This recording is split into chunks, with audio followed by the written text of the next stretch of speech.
So I would like to welcome everyone to our, what was supposed to be our second meeting of January.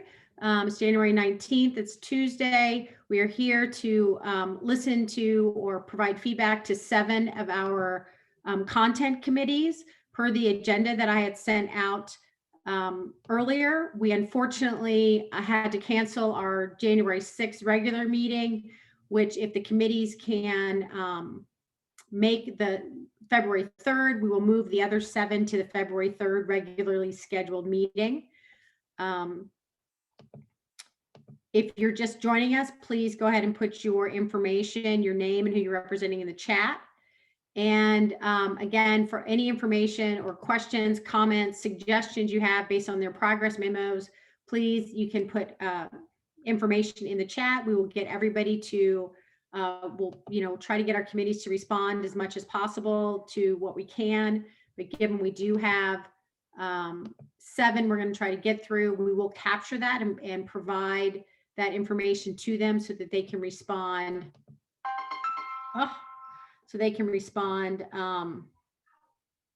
after the fact, just like we do with all the other questions that we have. Okay, so any questions, any comments before we get started? I don't know. I saw Sarah. I didn't know if Bridget was joining, or Sarah, are you? It's just me. We decided to split up the January dates, so she would have done the 6th. So I'm here for the 19th. All right, I just didn't want to. We have most of the liaisons too. No problem. We can go. Thanks. All right. Yep, no problem. So first up is our math committee. So we have our, sorry, I'm going back and forth. Our math committee chair, I saw join us, Amy Beaumont. Here she is. I don't know if you guys, how your screens are looking. Amy, do you want to introduce your staff liaison if they're here?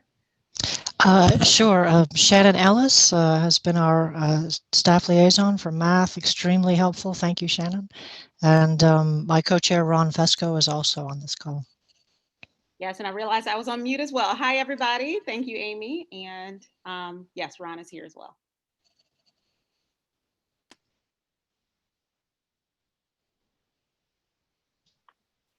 You're on mute, Rebecca. It's been a long day. If you have a question or a comment for the math committee, if you do have either raise your hand function or put a question in the chat, we will try to monitor both.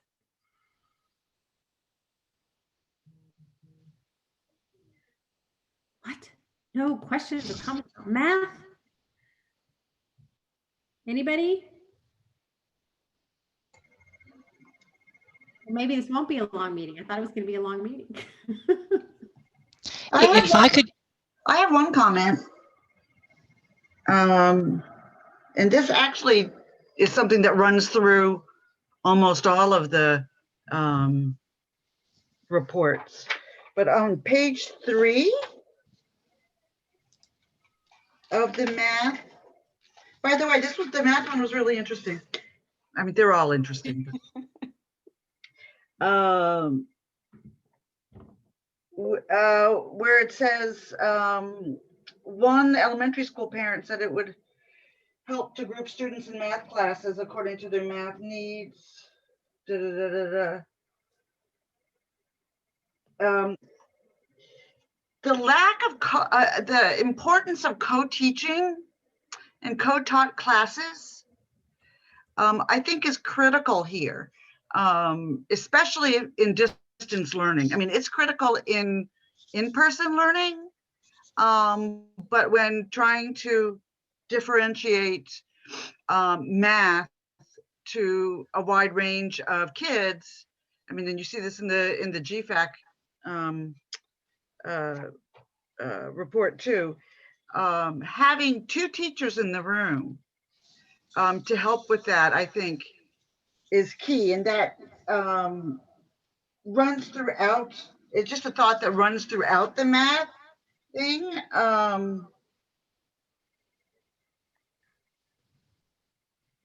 That and teacher training, all of this in the math and others, to be honest, definitely focuses on technology, teacher training and technology, and the appropriate technology, which, you know, I don't know where we are on that, since, you know, this is all new to everybody, but I don't think it's going away, even as we go back to school. So those were just some thoughts, looking at it. I appreciated the listing which schools people responded from. That was helpful. That's all. Well, thank you very much. But with the co-teaching, are you focusing on having who are you envisioning as the co-teacher in the room? I'm not sure. I mean, you know, in both GSEC, well, actually, I'm not sure. It's certainly in special ed, there is another teacher in the room. In many sped, certainly in high school. And that makes a huge difference for the kids. It seems to me in math, that could be done as well. I mean, that's a hiring issue as well. But to the extent that one teacher can't, you know, is really struggling to teach math concepts online to a variety of math learners, you know, having it co-taught helps. Yeah, no, that's an excellent point, because it does seem that, you know, online is a very difficult backdrop for being able to target really particular needs in the class. Yeah, and it also allows you to talk to the student separately, privately, while the rest is going on, as well as breakout rooms separately for kids who aren't understanding certain math concepts, or, you know, not being able to show what's going on. I also like in here that the parents or whomever talked a lot about the timing in tests, which is really a hard thing for math students, I think, right now. It may be in general, but I think that that's true. Yeah. Oh, go ahead, Amy. The testing angle came through from a number of schools, so that is, you know, an interesting point to touch on. I understand a lot of it is school based, but the ability to show work would be critical, and also perhaps not having such a time setting where you only get a certain amount per question and have to go on to the next without the ability to come back. But also I neglected to say when I signed on, and I wanted to say a huge thank you to the ACTL school reps. They were fantastic with us as we sought out feedback, and Sonia, Arminda, Maureen, Sarah, Susan, Gary, thank you very, very much for your input. I was going to say that I can comment to that as well. I can tell you definitely more so at the elementary level, if principals have been able, they have been providing a second person in the room, especially for mathematics. They've done that pre-COVID-19, but also during distance learning, because they realized the value of that as well. And I saw that some of you discussed breakout groups, and some people that's working really well with a second teacher also able to support that. And then, like what was said earlier, Sonia, it is really a staffing issue, you know, if they have that availability. But I can tell you that a lot of elementary principals especially have really tried to support that model, even for classrooms without that requirement because of an IEP. So know that that is something that we all see value in, and when we're able to do so, we do. I also see a lot in the chat about textbooks. And so you're absolutely right. We don't have a current textbook for our curriculum that has been adopted, I would say, recently. However, we have signed on for some online textbooks that have been available as a free resource Some teachers are using that and some are just really using the curriculum documents and a lot of the work that we've done in our Google site. So we recognize that that is a challenge for some parents. I know that some parents have requested textbooks and they can have a copy of the old adoption, but know if you do receive one of those, it'll be more of a practice of the skill and not as conceptually based just because of the design of that book. So I did want to address that as well. If you are curious to if your teacher is using any online, I would recommend just simply shoot them an email and ask them, and I'm sure they'll be happy to share that information. And I'm trying to think if there was something else that I saw in the chat that I could address. Yeah, or does while she's reading through the chat, anyone else have any, and as if you're thinking about things through this again, please feel free, if you do put something in the chat, like after we've left, just say math and your question. And then again, that way I can differentiate when I start sorting the chat at the end of the night.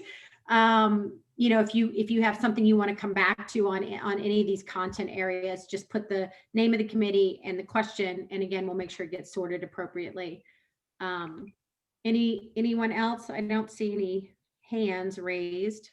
I see one more about paper to pencil. So no, for our office, we give recommendations to teachers, but ultimately, you know, there is some autonomy with teachers and assessments and with schools and their CLTs. And again, you guys will hear me say this a lot. If this is unique to your particular teacher, I would say start there. And this is for any parent who's going to watch the recording as well.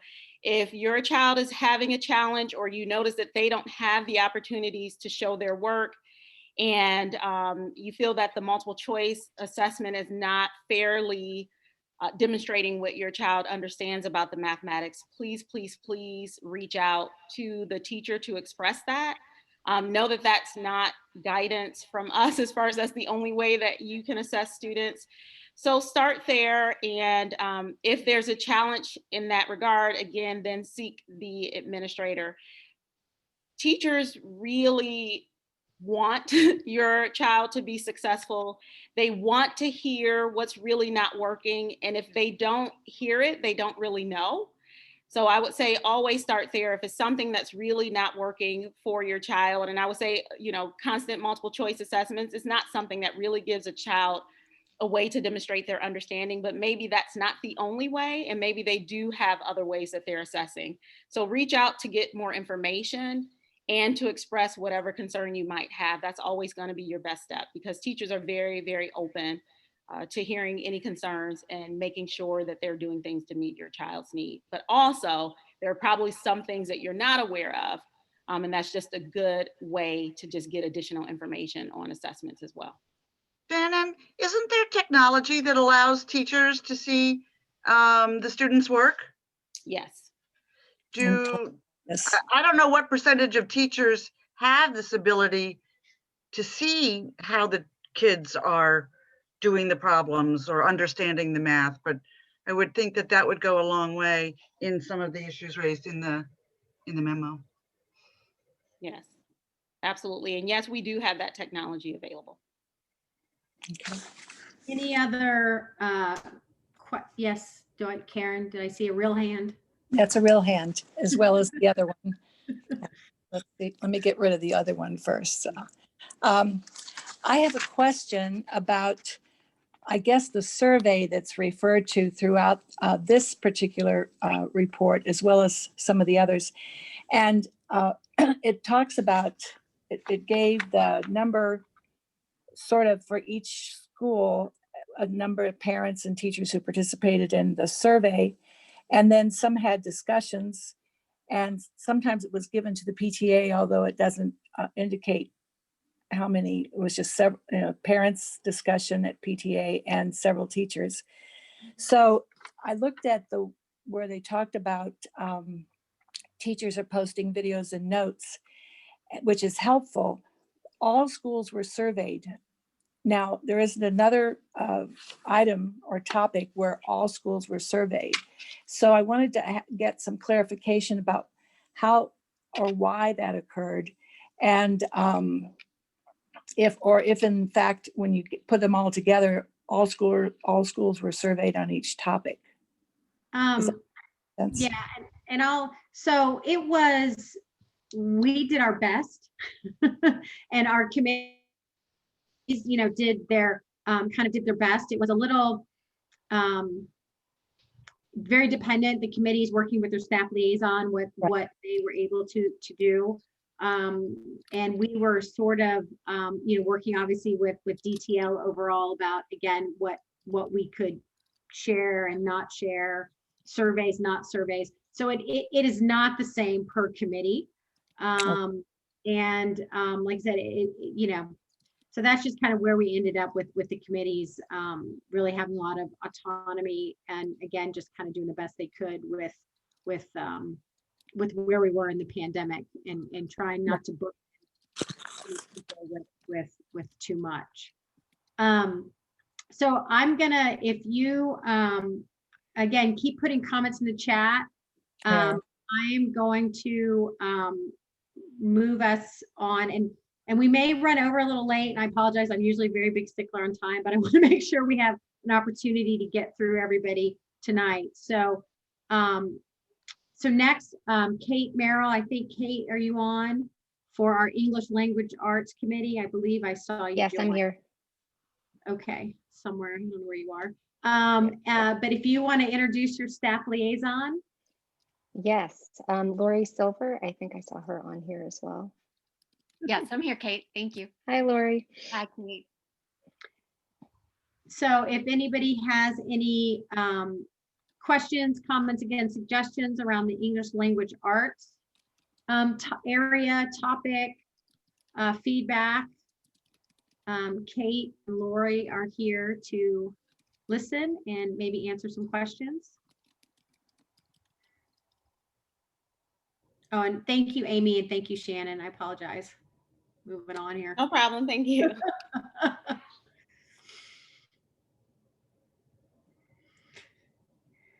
Sonia, are you gonna start every time? Sure. I'm happy to break the ice. And Lori will know everything that I'm going to say. Yeah, she's nodding her head. Did I miss that there's a section here on high school? Is there a section on high school in this? No, so we based the feedback, or the memo was based on who we got feedback from, which was mostly elementary and middle school. All right. Okay, so I think that again goes to Karen's question and comment a minute ago, that the inconsistencies, through no fault of anybody's, let me mind you, are very problematic. So if we don't know, because we haven't gotten any responses from high schools, what's working and what isn't working in English language arts, the high schools, that's really an issue. Particularly since the ELAC committee, I don't remember whether it was this year or last year, was focusing a lot on writing and the writing curriculum in high schools, and whether it was actually preparing students for college. But here now we don't have a sense of what's working or what's not working in high schools, and it would be nice to hear that. Although, you know, what's in here in some of the elementary and middle is very interesting. Yeah. Thanks. And I would just say, if, for our high school ACTL reps, again, I don't want to speak for Kate. I'm probably going to right now. But again, feedback, you know, if you have feedback from your respective groups, regardless of where they are, you know, I think, you know, it's a feedback loop. So if you do, please. Right, you know, but that's anecdotal and incidental, to be honest. Again, So, a lot of the feedback in these progress memos is because we didn't have a lot of the base data, and you know, Sarah may be able to respond. or you don't have the ability to reach out to everybody. I think this, I mean, it underscores that this is a systemic issue, and that DTL should be doing this, and not these individual committees trying to reach out to who they know. It's just, I think that's what it all says. Right. I think that's what it boils down to. We reached out to, like the people on our committee reached out to their circles, and this is the feedback that we got back. So the net that we could cast was only as wide as it was. So the what comes out in the memo is certainly not representative of APS, of the APS community as a whole, and we know that. What we have is some anecdotal information around what's working and what isn't in distance learning. But as a committee, we have, like, in reflecting on trends and data that we're seeing from this year and years prior, like we're trying to think bigger picture, like beyond COVID, beyond distance learning. What is the advocacy that we need to be doing as a committee to move APS forward, even once things are back to normal? And I'd like to chime in just a little bit too, Sonia. Like I know where the push has been for ELAC. So even though it may not be as declarative in this memo, it doesn't mean it's off of our radar. And I think if we didn't have Dr. Duran in such a situation of always problem solving COVID related school closures and things like that, behind the scenes, he is very active instructionally with our decision making and what's best for students, particularly actually in the area of writing. So I think that there's going to be a lot more to come. So even though it may not be in this memo, Sonia, know that work is happening for sure. Yeah. Yeah, it's just, I mean, I might know that, or you might know that, But but anybody exactly. reading these memos doesn't. Right. I see what you're saying for sure, Sonia. And you know, I don't know what the instructions were to each committee lead, but I think to the ELAC committee, the instructions were, do not send this out to your listservs and do not send it out to your PTA listservs. We weren't allowed to. So that was the very strong impression from the committee head of the leeway the committee had to reach out to folks. So they ended up reaching out just. And that was mine and Chloe's understanding, was that we weren't to reach out to any broad listserv. Yeah. Right. But it seemed, I think other people did. We did not. So that's inconsistent amongst committees, and I think that's got nothing to do with you, Kate. I raise it because that's inconsistent amongst committees. Yeah, no, I appreciate, again, like I said, I think everybody was doing the best that they could, and it was very confusing. I think, I admit that we did the best we could, and we tried to work with each committee and, get the data that we had. And I know, working with Sarah and Bridget, they also were trying to get the data that we had. Again, it was just not. And some of this was just the idea would be anecdotal, and maybe there are some low-hanging fruit, right? That some small fixes that could be made, and or best practices, right? Something that was really working extremely well somewhere. We don't want to forget the bright spots that could be shared. And as everybody's noted and was noted in our summary memo, there's a huge discrepancy and still, again, pre-pandemic, abject lack of consistency across APS schools, and lack of accountability for principals to follow even the best curriculum that DTL can put out. And until you solve that, so if we can highlight something that is really awesome at one school, maybe another school doesn't even know about it. So that was kind of the intent here, was just to do the best we could and see if we couldn't improve things more, short term in the near term. Understood. I just want to again underscore that this is an equity issue, and we need to recognize that. So anything else specific? Again, if you have any questions about English, suggestions for improvements in English language arts within your communities, please either put them in chat. Feel free to reach out to us, after. If you don't feel like things were included, I'm sure, again, the committee, and I know DTL would be very interested in, in continuing to get feedback. So anything else before we shift to Arts Committee?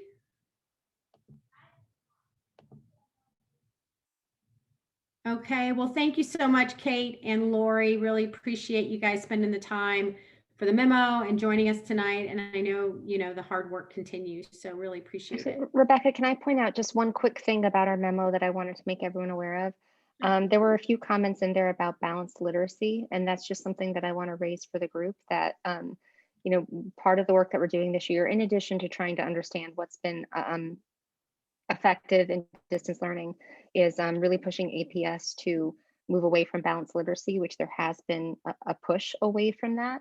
But we're trying to raise the heat on that a little bit more. And we actually submitted a letter to the school board requesting a new resource adoption process be started to move our schools into structured literacy to follow the science of reading, as opposed to following a resource like Lucy Calkins, which it really sticks with balanced literacy. So that's just something that we're working on as a committee as well. And I bring that up because it did pop up in the memo, and I just wanted to make sure that everyone is aware that we are advocating strongly a move in that direction too, and that goes beyond distance learning. Thank you, appreciate that. Okay, so I know I saw Susan. I don't know if Hannah's on, but Susan, there you are. Can you guys hear me? Thumbs up. Yeah. Yay. Pam. Yay. I'm on a mountain somewhere far away from DC, so I'm always worried about the link. So if I start not talking but talking, because I'm so sorry about the signal. So I'm Susan Scott, and I'm the acting head of a chair, along with Hannah Oon, who had a conflicting meeting tonight.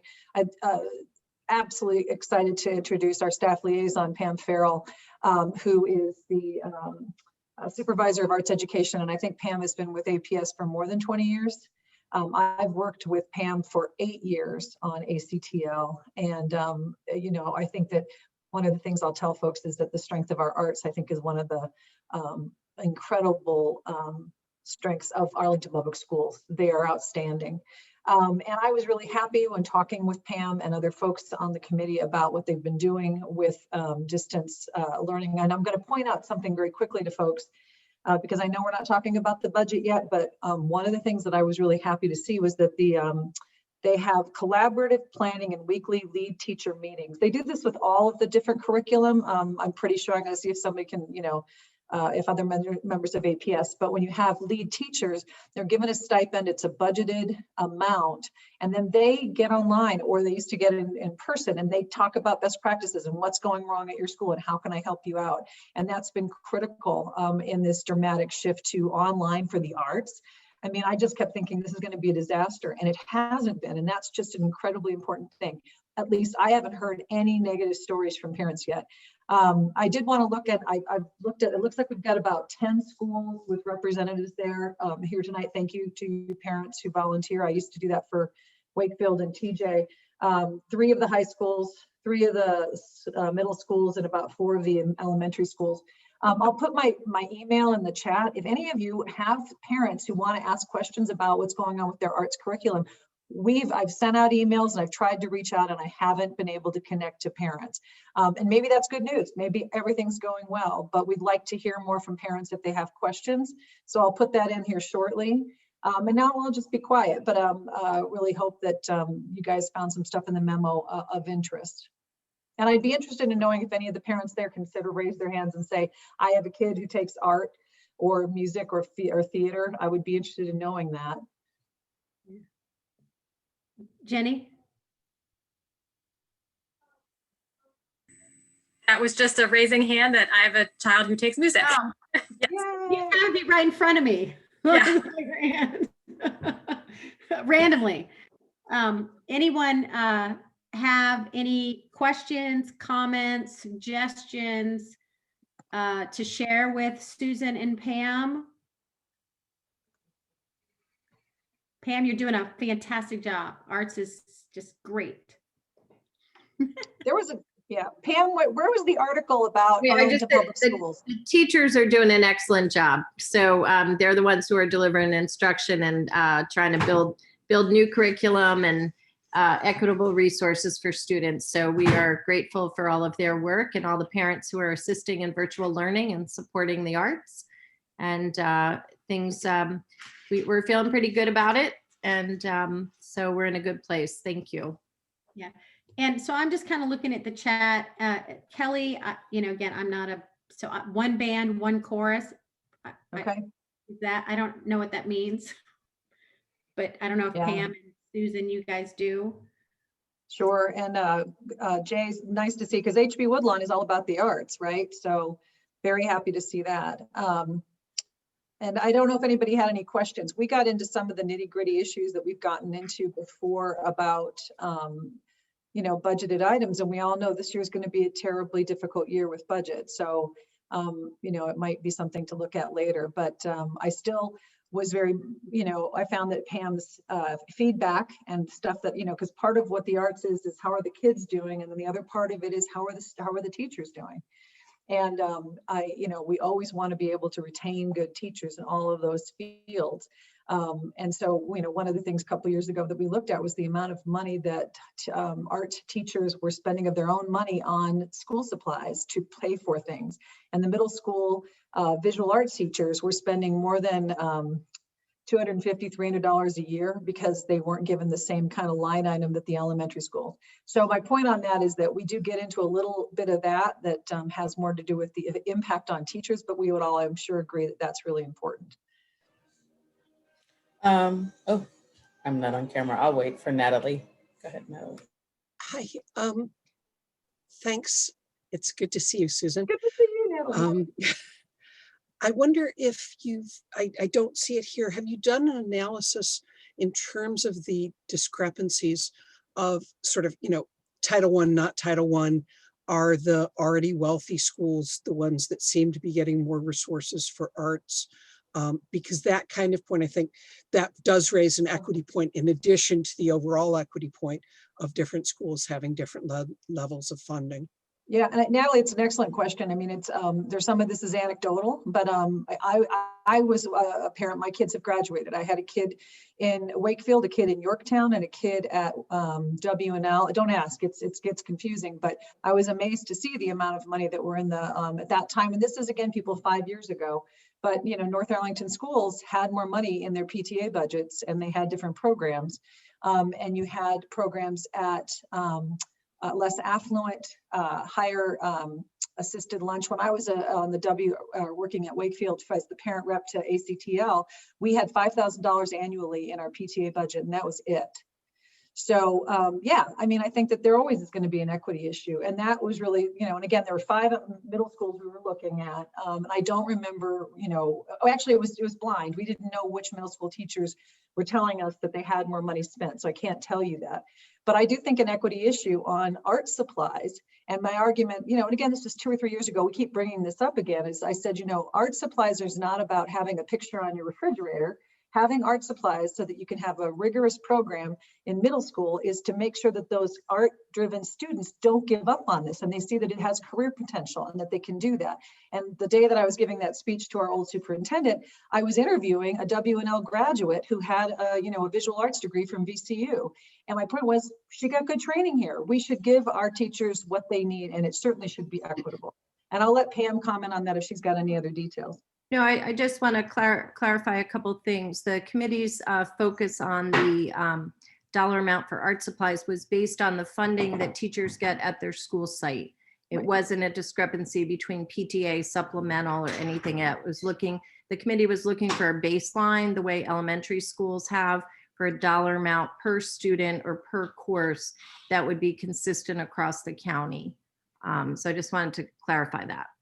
Right. And I agree with what Pam, I hope everybody understood what she was saying. So the amount of money that the budget was giving to different teachers varied because of how the school-based use of that money was done. And in elementary school, Pam and an earlier committee, Pam, maybe you can comment really briefly, they were able to change this for the elementary school. And we have 22 elementary schools, 27. And all those elementary school visual arts teachers were given a line item. We don't have that for middle school. Correct. That's the difference currently. Mm-hmm. Anika. Hello, thank you, Susan and Pam, for your hard work. I was thinking about technology, and it might be useful. It might sort of align with some of the other committees as well. And maybe Pam, you could speak to, and from what I've seen in my own home, just the challenges with the performing arts in terms of having, particularly music, particularly having access to a virtual platform that actually was conducive, whereas Teams isn't really in Zoom a little bit, but in terms of access to and going forward, what that might look like, and then follow up to that or connected to that, you know, the challenge of being able to, if the theater folks are going to kind of try to do something virtually, being able to access licensing for, you know, different shows. I know from in my own home, that was a challenge. And so everybody's pivoted, surely, and, you know, figured it out. But I'm just wondering, you know, how you've dealt with that. Yeah, so we were very fortunate in the spring. We did some research to figure out what staff needed. We were able to secure some joint funding from the schools, my budget, and the Assistant Superintendent of Teaching and Learning. We were able to provide music subscription platforms for students, such as Smart Music, Sight Reading Factory, choral tracks for the choral teachers so that they could record the songs in different parts for students. So all these things enabled our teachers to be able to have an interactive relationship with students in order to have access to the music digitally, the music libraries digitally. We also purchased some online subscriptions for scripts for the theater teachers, which I forget which company or group we went with. And then the other part that we did was we received approval to use Zoom for the performing arts, so that teachers had the ability for different breakout rooms, the ability to bring in different artists and programs that were access programs that were the platform was Zoom. And also to be able to, when you have a group of 80 kids in a band, it's nice to be able to see those students as you scroll back and forth. So we are looking and assessing what technology we will need to continue with next year, just because it's good and best practices.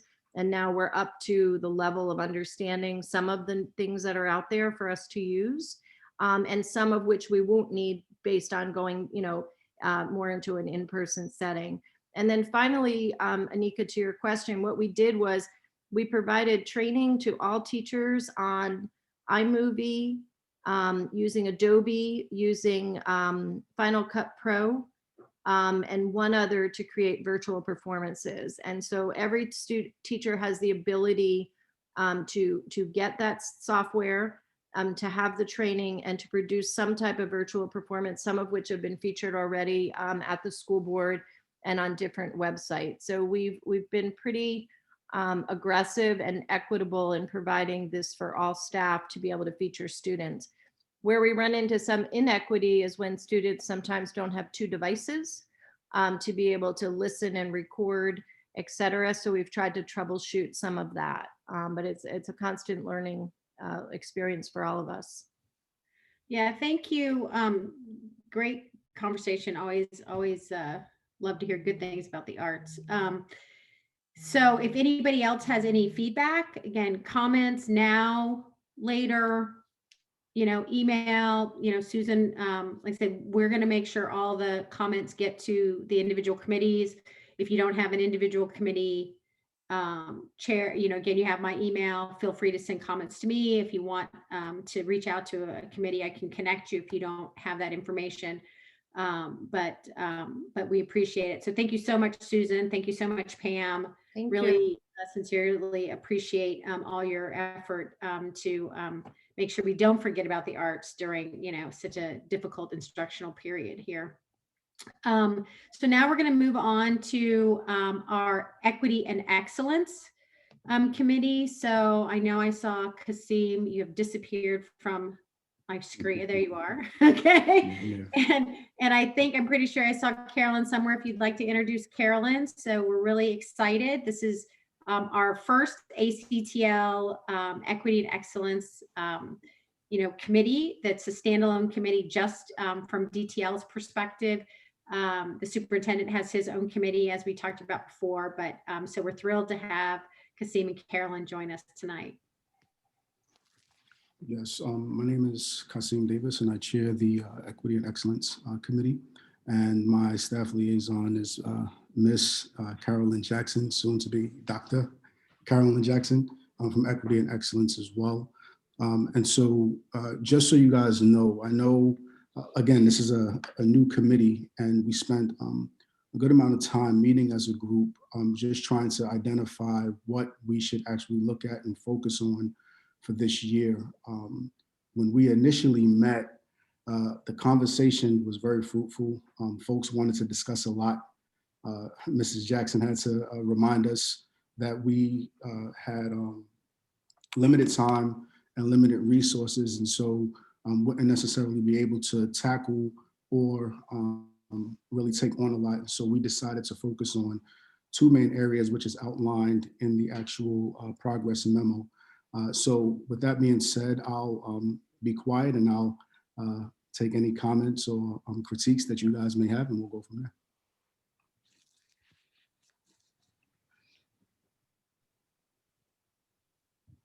I'll go first. Go ahead, Sonia. Unless somebody else would like to go first. I don't see any hands. I'm looking. Trust me, I'm looking. Okay. I have a couple of questions. One, none of this talks about instruction. So, and the impact of instruction on equity, which I think is huge. And can I address that one first?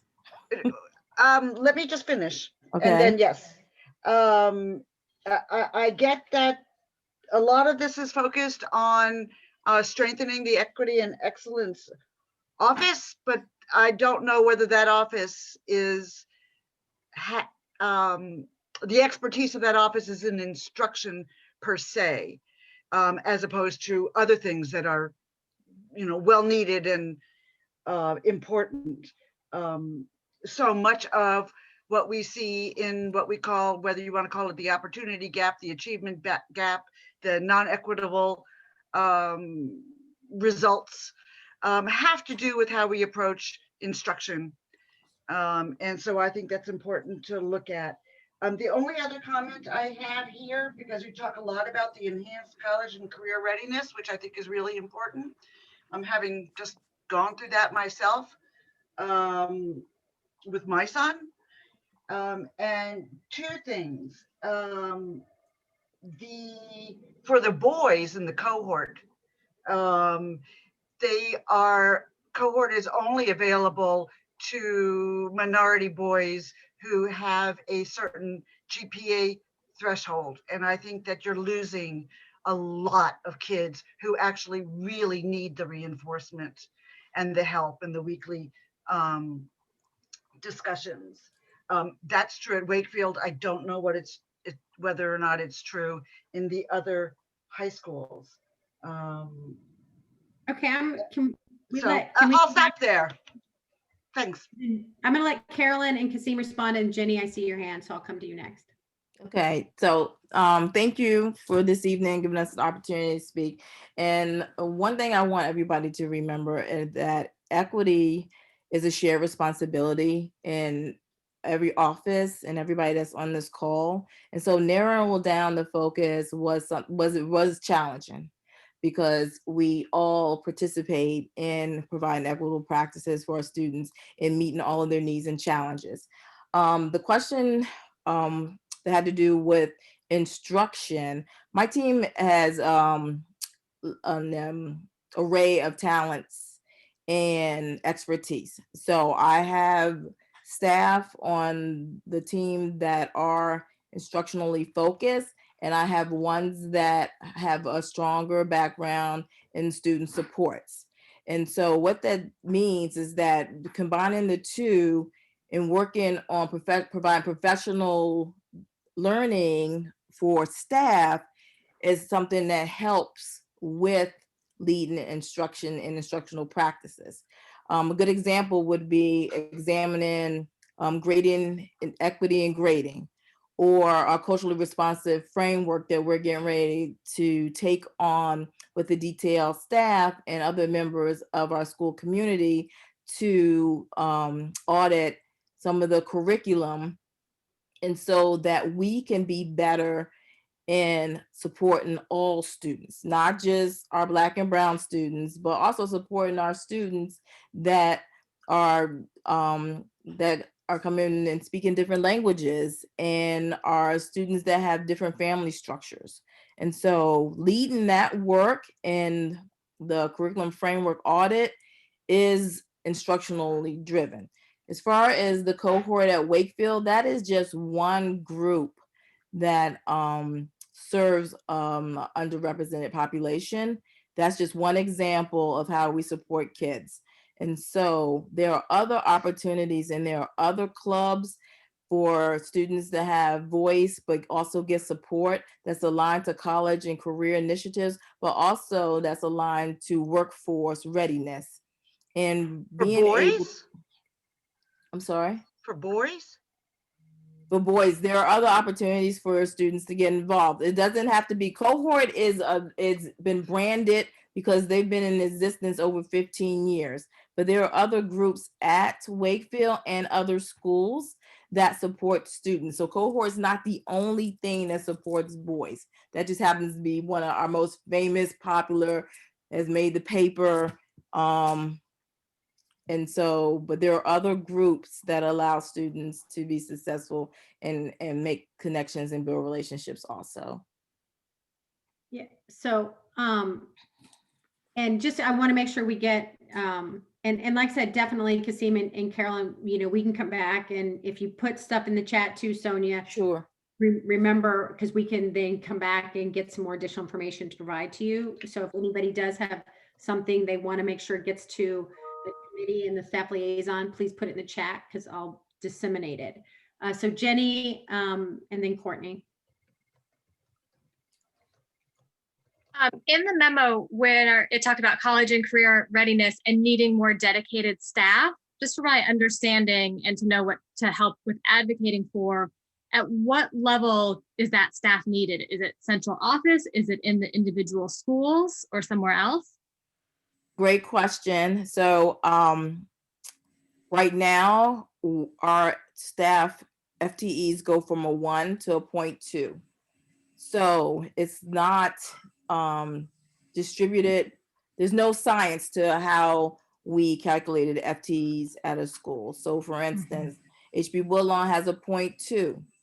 The expectations of what she can provide, the support she can provide, the work that she does with students, the interviewing skills, connecting to scholarship opportunities looks very different to a staff member that I have at Washington Liberty that's full-time and can devote that type of attention.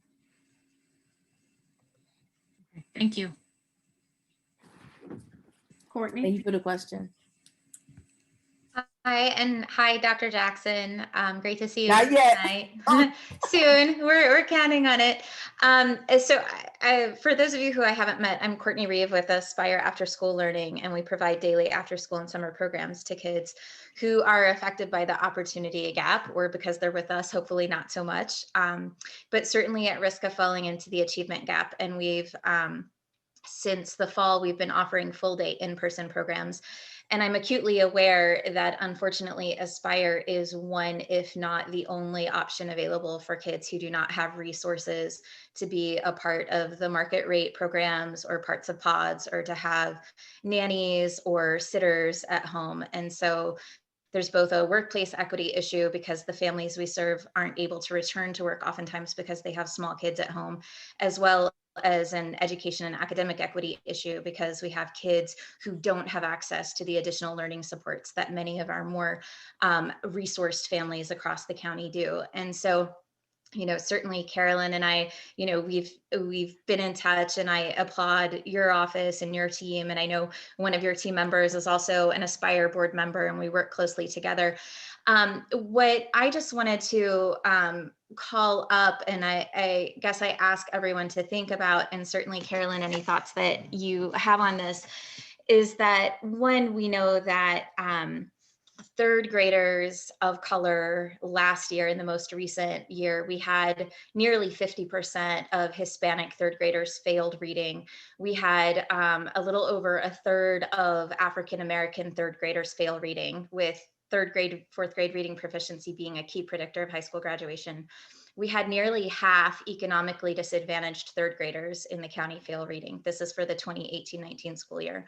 We know that in this current year, the projections for learning loss nationally, the McKinsey report is saying that they're anticipated to be at least 10 months of additional learning loss on the part of Black and Brown and economically disadvantaged kids. And one of the things that I'm seeing and that I'm really concerned about in Arlington is that no material resources have been committed to this in the county. There are 200 slots that have been made available to kids who are experiencing homelessness, and then each principal's been able to refer 2 kids to these slots. Right now, half of those slots are filled, and nonprofit safety net providers have no way of getting kids into those additional slots. We're working on it. Brian Stockton's been great in trying to connect the dots on that. We're working on that. Aspire currently is serving 50 kids. We have the ability to serve 100, but we need to staff up and we need support from the county and being able to overcome some various challenges. So one of the things that we're seeing from other counties around the area is just really a little bit more of a long-term commitment to making sure that there are slots through public-private partnerships to get these kids the extra resources they need. Kids are coming to Aspire 20 or more assignments behind.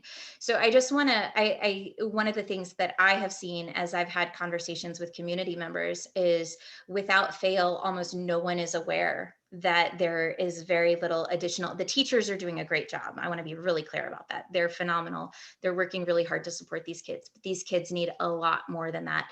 For any of you who have kids in your home who are trying to access their distance learning curriculum, you know how hard it is and how much extra support they need to really be able to be successful. And we are committed to making sure that kids are getting that support that they need to be successful. I know Carolyn, you and your team are really committed to ensuring the same thing. And so my question is just, how can we as a community continue to raise this issue up the flagpole and really call on the county, not just the schools, but really call on the county to engage in more public-private partnerships to make sure that we're really providing the support that we need and that we're not exploding our achievement gap.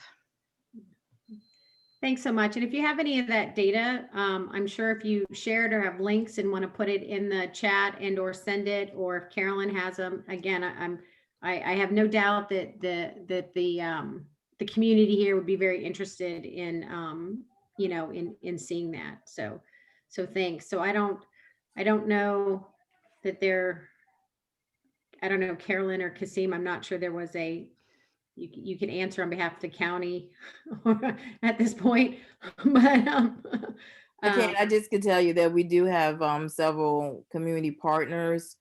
Everybody is stretched, that especially our nonprofits that contribute to the academic support that's outside of school. So at this time, I can't speak on what Arlington County is doing especially as far as the funds or in the CARES Act. I can snoop around and try to get some information, but I can't give you anything this evening, but I will look into it. Thank you. So anyone else, equity and excellence, again, we're probably going to move on to the next committee, but please feel free to put it in the chat and or email. I know I say that after everyone, but I figure maybe somebody will actually email me after this. I'm going to be watching. Thank you so very much, Kasim and Carolyn. Again, we know starting this new committee in such an interesting time, shall we say, has probably not been the easiest, and we so certainly appreciate it. And the perspective is just, fundamental to all the work that ACTL does. So really, really appreciate your time and efforts. Thank you. So next, I see Dan there. So we have gifted services, and I don't, is it Dan? Is it just you tonight? I didn't see. It's just me. Sorry. Oh, no, not just you, but I just wanted to acknowledge your co-chair if he was here. Still Arnold. sorry. But, and I don't know. Oh, there she is. Cheryl's here. you want to introduce Cheryl? Cheryl needs no introduction. Well, yeah, probably not. I'm Dan Corcoran. I am acting co-chair, I guess, of GSAC at this point in time. And Cheryl McCullough is our wonderful and esteemed liaison. So please, we're happy to receive feedback. Anyone have any comments or questions? If not, oh, is that Nick down there? Yep, I got something, Dan. All right, Nick. So right in the middle of where is it? The consistency of delivery section there. It says in many schools, it seems that classroom cluster teachers are not working collaboratively with their RTG on a regular basis, and it goes on. My question is that from the perspective of RTGs, or where does that come from? So yes, so that is from both what the parents are experiencing as well as some feedback from the RTGs. All right, all right. So they have a lot of input into this, the RTGs themselves. Right. So in the top where the information source, I did identify that some of the information came from the RTGs, so we'd be clear that that was, that they had input to the process or to this memo.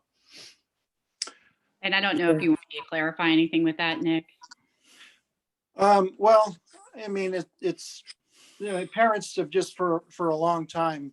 I mean, I'm a 2E parent, and my son's in 9th grade now, so we've been doing this for 7 years, and it's been awfully difficult to understand exactly what services are being provided and how much collaboration they are having, the RTGs are having with the teachers. And I'm just wondering if this is an indication that the RTGs are seeing the same things that parents are. Well, I would say that I just with everything I've heard tonight, it's really consistency and in terms of what's happening at different schools.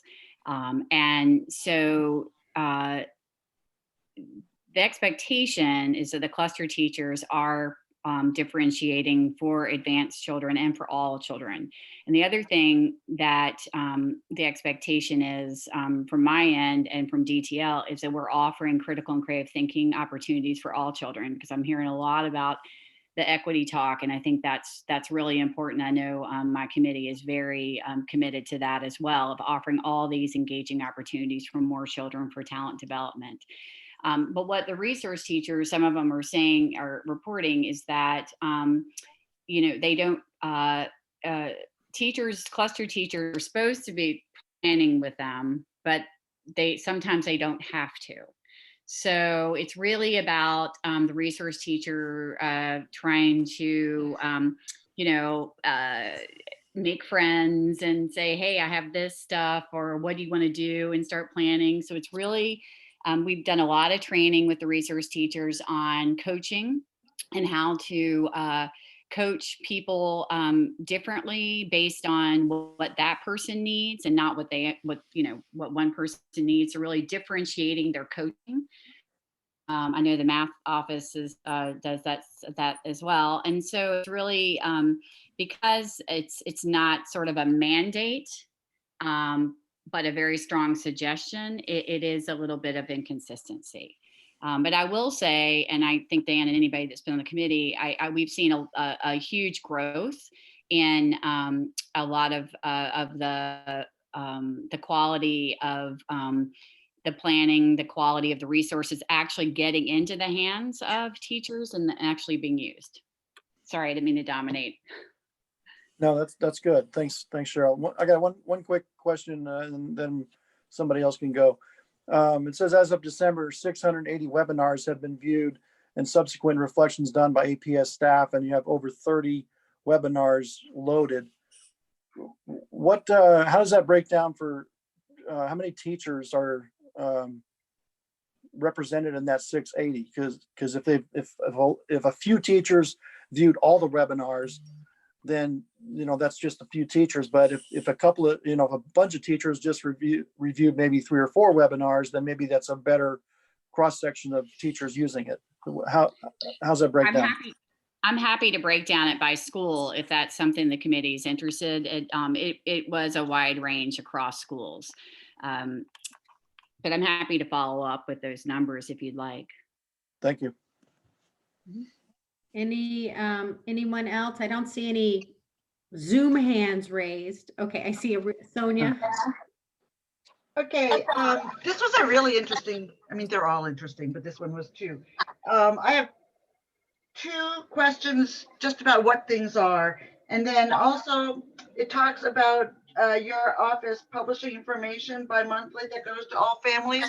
And I've never seen it. I mean, I don't have a student in the gifted program, but I'm big on information sharing. So for instance, if I get information from the Parent Resource Center, I often will share it with our PTA list, because you never know who's gonna benefit from the information in there.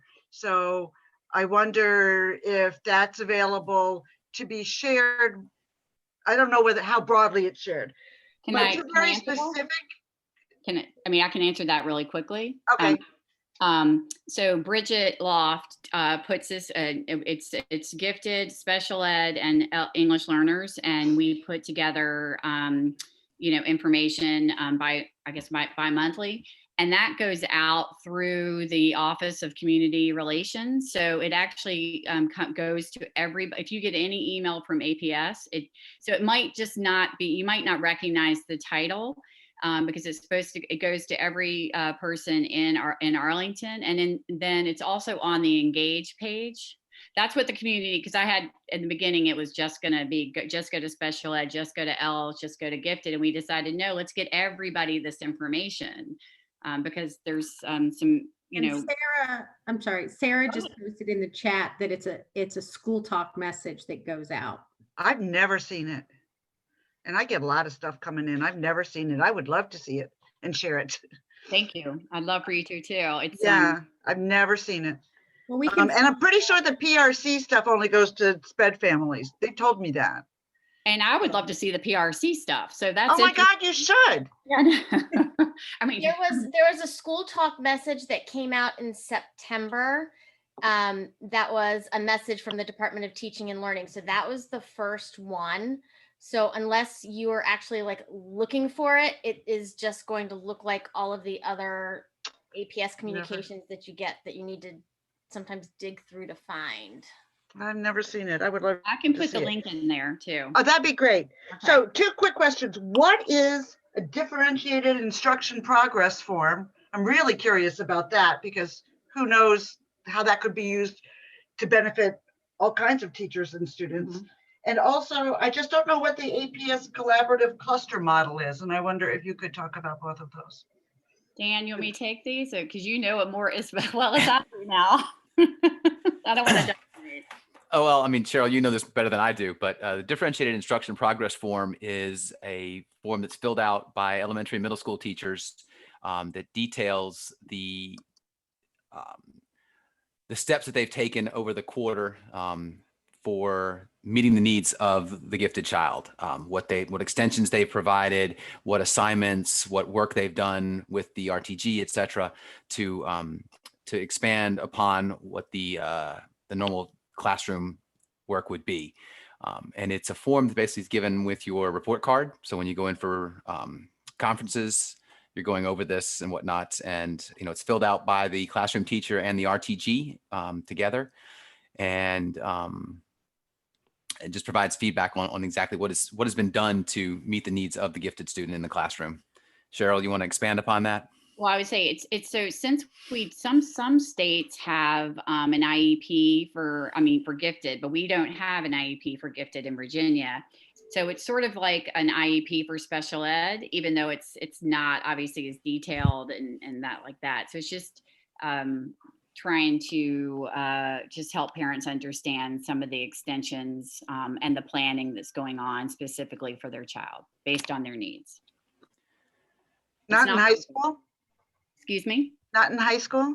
No, in high school, it's more about AP and IB courses, and the resource teacher is going in and supporting those teachers. And then the other conversation we're having of making sure that the teachers that maybe don't have a co-taught class but have twice exceptional students in there have those accommodations and strategies, you know, or that can learn those. So it's it's that way. Yeah. And just having the AP curriculum doesn't mean you're going to differentiate for all learners. Some of the AP curriculum is not even deep enough for some of our learners. So having that resource teacher there. Also, some of the high schools use the resource teacher in other ways, which is sort of another issue. So sometimes they're only half-time resource teacher, even though their job title is. I'm just going to say that. So, but there's just a lot going on. So it's, And the collaborative cluster model? Oh. You want me to take that one, Cheryl? Whatever. I can, you do it, whatever. Okay. So the model for APS delivery of services, gifted services in APS is the collaborative cluster model. So students that are identified gifted are supposed to be placed in a classroom with 5 to 8 other students who've been identified gifted. And the teacher has been trained to deliver differentiated instruction to meet their needs. And so the model basically is that students who are gifted in a subject are grouped in classes together and with a teacher who has been trained to deliver this instruction. And this is something that's what we say here, talk about the fact that it's hard for people to understand. People don't understand it. They expect a pull-out model where you can see, okay, yes, my kid met with the RTG, therefore they got gifted services this week. You know, and then the model that we have, the collaborative cluster model, it's a push-in model that's meant to accommodate the students receiving services every day in every class, as opposed to, you know, an hour pull out once a week or whatever. And the problem is that it's invisible, and so it's difficult for parents to see that is actually happening. At the same time, it's better that way because the model involves pre-assessment. So the teachers are supposed to provide a pre-assessment to see, okay, we're going to cover the next unit on fractions. What does everybody in the class understand about fractions, right? So they give a pre-assessment test and figure out, okay, these 5 students over here really know the material. These 5, they've got it, but they need a little work. These guys are on grade level and these guys are, you know, below grade level, and they can adjust their teaching to meet all those different groups. And regardless of whether or not you're identified gifted, right? If you're, depending upon what your needs are based on that pre-assessment, the teacher is supposed to differentiate their instruction to meet your needs, you know, in whatever group you're in. And the idea behind the grouping is that you would have students who are at an advanced level together in the class. And they're not always going to be pre-assessing at that advanced level. There may be units where they're pre-assessing low, and they may pre-assess low the whole year. But the idea is that having them grouped together gives the teacher a large enough cluster of students that they can then tailor instruction for them to meet their needs. And it's also flexible. So it's not something that's set in stone that you're always in this group. So, thank you, Dan. And that it's a flexible grouping model based on the assessment data that we have. We also know that some children come to an assignment or a lesson and don't have the background knowledge that some other children might have in different topics. So, but they also they have the ability to think and problem solve at a fast level, and they can pick up things once we're giving them the background. So that's why we say it's flexible grouping. Children are moving based on their readiness. And I think it goes back to one earlier conversation about differentiation and how it's pretty difficult. I mean, you have to really savvy teacher to be able to differentiate for the multiple levels that are within your room. And I think that's what we're all trying to really build up skills to support teachers in doing that. I'm also going to I did put the chat, the latest one that came out. I think they named it December 17th, but we wrote it in January. But I'm also going to put I also have a FAQ page that I've developed since March just to help families. There's a lot of resources on there, and there's a lot. So I'll put that on there too, because, you know, if you want to share that with anybody about like, what is the cluster model or anything like that, and any question you want me to add, I'm happy to do that. Sorry to keep going. No. Really, really super. Again, appreciate Dan, Cheryl, all the amazing work you always do, not just during the pandemic. So we really appreciate it. And again, any questions for our GSAC committee in chat or after, we can connect you. Or again, you know, provide your additional feedback, you know, to them directly. I'm sure they would appreciate it. So really appreciate you guys spending the time tonight to get our ACTL membership feedback. So thank you so much. Thank you, guys. And we are going to shift over to our CTAE, Career Technical and Adult Education, which David, I know, is on because he was an early bird with me. And I think I saw Chris Martini join just a few minutes ago, but if you'd like to introduce Chris, David, and we can switch over to our CTAE conversation. Sure. And our liaison's Beth Sutton. I think she's somewhere. Bethany Sutton. I think she's somewhere on the on this. Oh yeah, our vice chair. Mm-hmm. Chris Martini is our illustrious director of CTAE, who will be answering all the hard questions for me. Softballs my way. I think the progress memo speaks for itself. Any questions? I bet we get 0 questions. Oh, no, that would never happen. Not with me. I'm appalled at that position that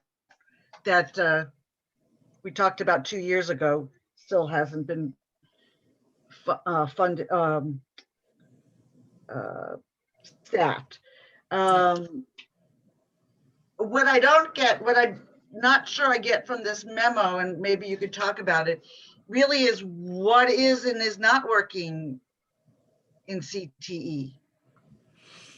Well, I mean, I think it's this, I would say it's the same everywhere else. You know, I think that, you know, we talked to a few people. We sat in the focus group that the school led about a month or so ago. And for distance learning, it's working for some people and for some it's not. And, you know, I think that's, you know, what we've been seeing too at CTE. We've had a number of CTE teachers able to figure out how to execute or implement their classes, which would ordinarily need to be physically implemented virtually. Chris, do you have anything to add? I would just say that, you know, for some of our students, it's a little bit harder, especially if they're going to have licensure, if they're having a licensure test. And I'll use EMT as an example. Right now, we haven't been able to do any of the hands-on learning, right? They've done a lot of theoretical, but we haven't gotten them to be able to do in-person work. You know, we front loaded it with a lot of the theory now or beforehand, so that when our students come back into the classroom, you know, we will be able to do a lot more hands-on and try to catch them up with that. But I would say those are kind of the harder ones. Some of them are a little bit more difficult. I mean, automotive is another one that you think about it, you know, we can do a lot of the theory. They can have some hands-on types thing at home, but not to the extent that we have in a specialized lab. You know, there's some that some of our business classes, you know, they lend themselves a little bit more to a virtual environment. You know, you start thinking about cybersecurity, and there's some cyber ranges that are out there that they can go to where they can, you know, where things are set up where they can still kind of manipulate and kind of set up networks and then try to, you know, fend off attackers. But, you know, some of them you can't. I mean, it's a little bit more difficult. And I think that's been the challenge. I will say our teachers have been very creative and innovative. And we've seen some very, you know, unique ways of seeing students' skill level while they're virtual. And that's a testament to our teachers. But I think, you know, that we just can't, you know, not all of them are at that level, and we're trying to get them there. So there are some, you know, some are a little bit easier to do than others. And at the end of the day with this progress memo, you know, we could have, you know, made it 20 pages long. But the thing that we care the most about on our committee is this partnership coordinator position. All these individuals, whether they're learning physically or virtually or both, are going to need work experience. And work experience is the implementation of it is fractured. It's, you know, kind of piecemeal throughout the district. Not laying fault to anybody, that's just reality. but we really need someone to tie it all together.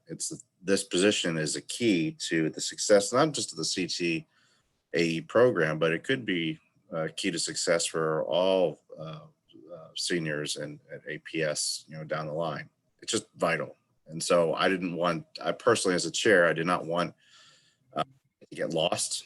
And quite honestly, it was the only thing I really wanted on the memo to begin with, just to make sure that we get this thing staffed. Hopefully this year, or not this year, but the next fiscal year. Do we know roughly what percentage of CTE courses are being taught virtually? And because of the virtual nature of where we are right now, how many kids that affects? Because the Career Center classes are extremely popular and extremely useful and key to so many of our students. So I'm kind of wondering how that's affecting our students, and if you have any sense of that and any, I don't know, backup that you are not getting from the front office. I'd say all of our classes, all of our career and technical classes are being offered. We don't have any that are not offered or we don't have teachers for. So they're offered. I would say, our enrollment is about, usually our secondary enrollment is around 5. These are enrollments. So students could be, so it's not students, it could be more than, a student could be in more than one class. So we have about, in secondary, which goes from 7th grade all the way up to 12th grade, we have approximately 6,000 and plus 6,200 students that are in it. So we still have some good numbers with our students that are participating. But we have seen a little bit of a decline just because we weren't quite sure how long we would be virtual. We weren't also sure how the students from their comprehensive high schools could come over to the Career Center because of the pods and that moving around and things like that. We think we've got most of that worked out, but there have been some that have decided not to, since we weren't quite sure if we couldn't guarantee that we would be getting students from the comprehensive high school over to the Career Center. I say when we return now, we can, but at the beginning we weren't quite sure how that would work. So we had a little bit of an attrition, but I would say, pretty well we're holding our own and we're staying steady. And we're gonna continue to thrive because I think this is just gonna make us stronger. So. Thank you, Sonia, for your questions as always. Is anyone else have questions? I do see Susan Scott in the chat was just asking, are you guys, the teen parenting program and or dual enrollment, any thoughts on either of those? The dual enrollment is continuing on. We are doing dual enrollment for each of our classes that have them, and the dual enrollment over at the Arlington Career Center and Arlington Tech are continuing to go strong. There is a support for the teen moms. It's not as, since it's virtual, it's a little bit more difficult. And I'm not overseeing that directly. So I don't have a lot of information on how it's been going since it's been over at the Career Center, and especially the virtual part of it. But I know we do have the support. We do have everything in place for the daycare once students will be coming back, and all the protocols for that. I know that that's all in place, and they are there to support the teen moms so that they can be successful. Great.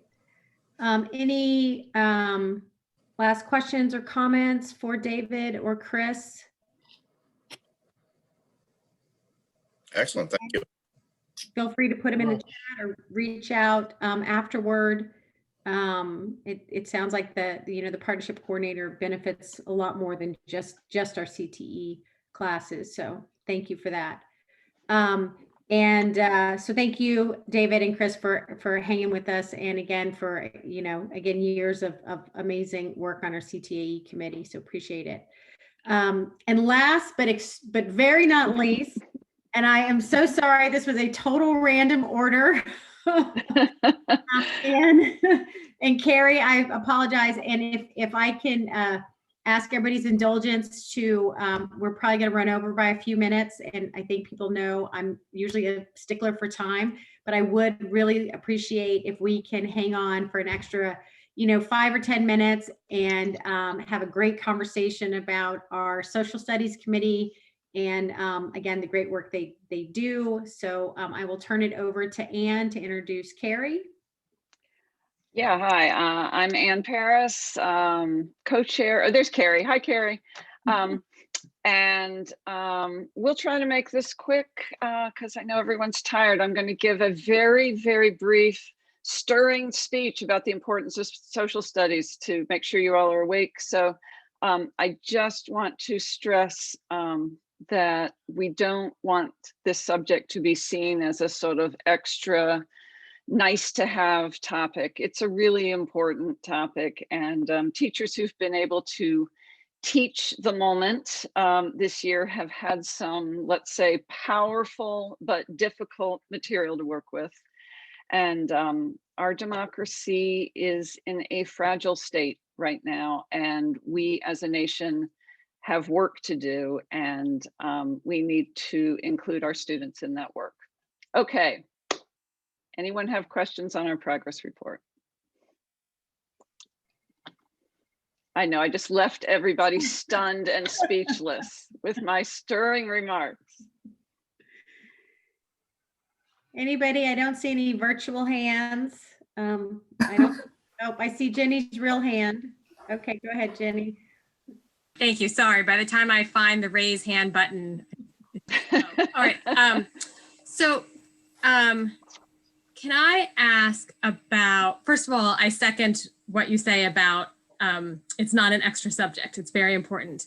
Can you tell me about the, I'm sorry, I'm looking through the memo again to find the exact wording, where it says, okay, encouraging teachers to focus on skills over content. Just so that I understand, is that a recommendation of this committee? Or is that a recommendation of the lead social studies central office staff, APS? I might let Carrie answer that more, but the short answer is that that's coming from the social studies staff. But Carrie, you want to flesh that out a little bit? Sure. We've talked about in the committee that in this day and age, students have access to kind of content memorization at their fingertips. And so whereas we used to come to social studies class and social studies teachers love to tell the story, right? So they would come in and fill the students with all their knowledge. What our focus is these days, and it really comes from VDOE as well, are how do we teach students how to think and act like historians? And so our emphasis is having students walk away being able to decipher fact from fiction, to know what is a credible source. How do we use geographic information? How do we make connections across time? What is cause and effect? What are decision-making models? So standard 1 from Virginia Department of Education in all social studies courses is a standard skill, and there are 10 core standards right now. And so our emphasis is really that teachers should be thinking about which of those skills they're emphasizing in any lesson. So of course there's going to be content, but we want less emphasis on the memorization of content and more on how do we become good social studies thinkers. Thank you. Anyone else? Thanks, Carrie. That's really interesting. I love that. All our kids need that. We need that. We all do, right? Especially we all do. I mean, especially these days. Skills you take your whole life. Yeah. You know, the dates of X, Y, and Z, you don't. I was concerned about one thing in your that I think needs to be highlighted. that says some teachers express discomfort having hard discussions, particularly while under potential parent view during the remote class. And this is so core to part of teaching, and so core to equity issues that I wonder if there's ways already set up or to be set up for teachers to be trained. I mean, teaching something that's so much of history and social studies can be controversial. And so you're always going to be teaching that. Or the reactions to what you're teaching may be controversial. So it seems to me a social studies teacher really needs to be adept at that. And so I'm concerned to read that there are teachers who are afraid of that.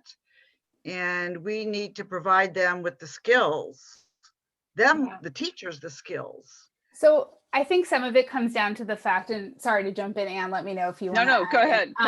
So I think some of it comes down to the fact that teachers aren't always, they don't always know where the line is, I guess, of where they'll be supported from APS and where maybe they wouldn't be supported. And so what we've tried to do in multiple layers is, one, we've been really tried to be proactive in sending out communication from our office, one at the beginning of the year around teaching kind of hard history and current events, because I think really it's not a fear of teaching hard topics, because they do that all the time in the lens of history.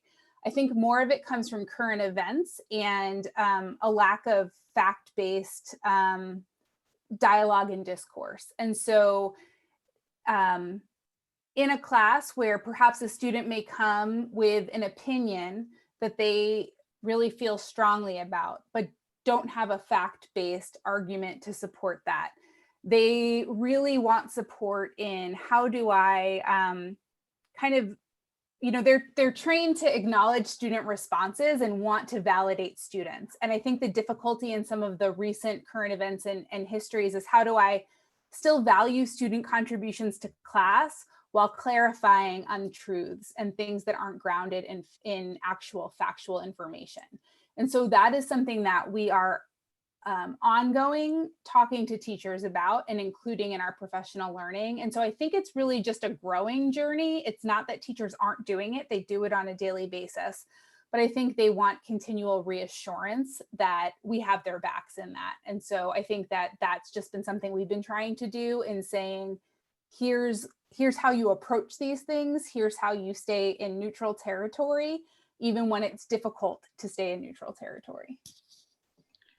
And there's just a lot of, I'm sorry, I was just going to add, it's just, there are a lot of eggshells to walk on these days, especially when a lot of politicians can jump into topics that are discussed and have some strong opinions. For instance, the 1776 report you may have seen in the news that just came out today, which, I could get into it, but I won't. But there were no actual historians involved in the creation of this document. It was definitely a political document, not an academic document. And, this is, it's still going to be seen in some quarters as legitimate because it was, it came out of the White House. And so,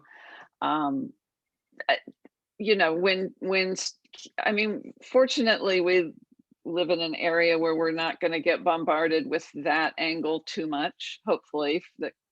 But if kids are hearing certain things from home and people are, and they're coming to class with it, then that's, I don't teach now, but as a former teacher, I would feel pretty nervous about that conversation, especially if it's on a video conference, call where parents might be in the background listening, and it just feels particularly loaded right now, and we kind of just want to acknowledge that and support the teachers however we can in just navigating that. I think this is so ripe for, again, for the equity and excellence Absolutely. team to I look feel like at, to everything we train do teachers, kind of loops to back role to that. play Yes. with teachers, because you could talk about this in the context of all parts of American history, that we are relearning because of parts of American history that we never learned. Right. And for some people that's controversial, for some people that's not. But you know, really teaching teachers how to do this, I think is critical. And it's not just the social studies teachers, but Yep. I understand where you're coming from with the social studies, and it's true for other, you know, the history of other countries too. Yep. Yeah. Or geography, human geography, things like that. Yeah, and there's a question. So last year, one of your recommendations was to do an equity analysis or audit. And they just said, you know, has that been put on hold? I'm assuming yes, but maybe Actually, no. Yeah, Carrie actually has some good news on that front. Go ahead, Carrie. So we have been introducing some learning within DTL around using a culturally responsive rubric to review the curriculum that's already been written and then use that in any curriculum that's written going forward. And so we need to do that in stages, but social studies, I'm excited to say, is going to be part of that first lens of revisions where we use that rubric to ensure that really our curriculum is culturally responsive and that all students can see themselves and their identity and their stories in an empowering way in the curriculum. So kudos to Carolyn Jackson and the Equity and Excellence team for spearheading that work, and we're excited to be part of it. Susan, did I see you raise your hand?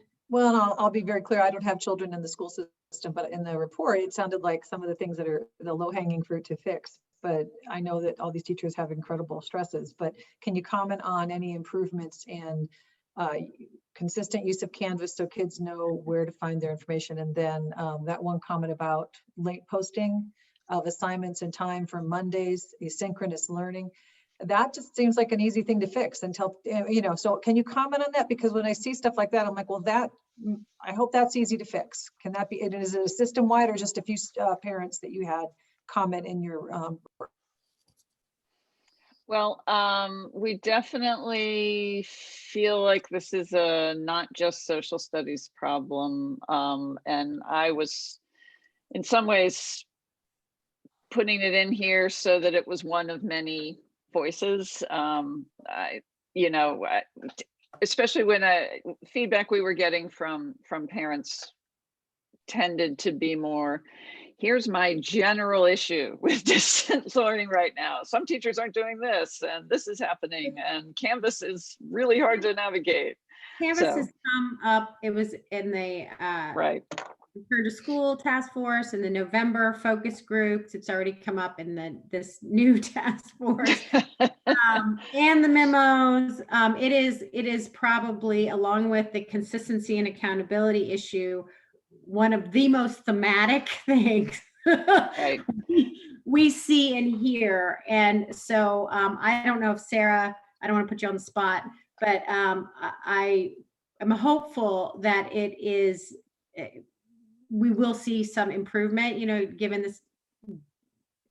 But again, I'll shut up and Sarah.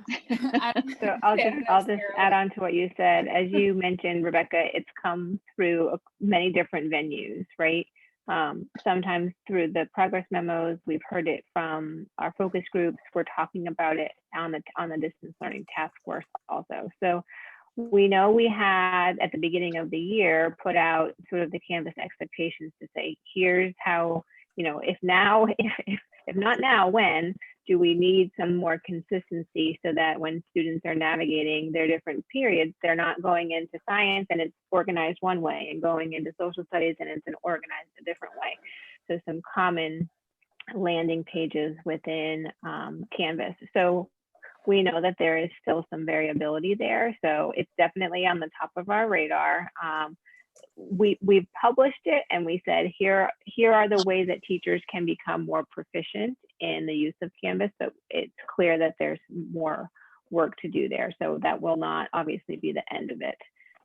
We have time to address it now, but also Canvas won't go away, right? That's our learning management system. So we'll be continuing it throughout the future school years, and we'll want to make sure that we are still tight on a lot of those things then too. So again, if you have any other questions, I don't want to cut anybody off for our wonderful dedicated social studies team here. But you know, if there are, again, please put them in the chat. I'll hang out for a few more minutes if people want to put some additional things in the chat before I save it. Everybody has my email, I'm pretty sure, and my phone number. So if you have any other feedback, comments, and again, from your PTAs, from your community groups you're representing, again, the more feedback, the more we're hearing, and the better. Because, you know, again, we're going to continue to try to improve this, you know, not only this year, but like I said, ACTL, you know, really does try to take a long view as well and improve things kind of year over year. So again, so Anne or Carrie, any last? I think we're good for now. I lost Carrie. Oh, there she is. We're all good. Again, well, I really appreciate it. And again, apologies for the random going last tonight, but I appreciate it. And it's all right. To everybody for hanging out. Our next meeting is back to our normal meeting, which will be Wednesday, February the 3rd. And most likely what we're going to do is have the other 7 committees, which we did not hear from on January 6th, come on February the 3rd. And then push some of the updates that we were going to get to March, which will be a great time to get budget updates, IPP updates, and some different things that DTL is you know, definitely working on. So if there's any last minute or not last minute, any last comments, thoughts about anything in general. Otherwise, again, I really appreciate everybody's time this evening for joining. I know it's kind of a crazy week in general, speaking of crazy weeks, and the extra time tonight. So thank you so very much for all your time and dedication to helping improve APS instruction and curriculum. So thank you. Have a great night. Thank you. Thanks, Rebecca. Thank Stay you. safe, everyone. Stay safe, everybody. Yeah, no kidding. Thanks, Rebecca. Thanks, Thank everyone. you. Yes.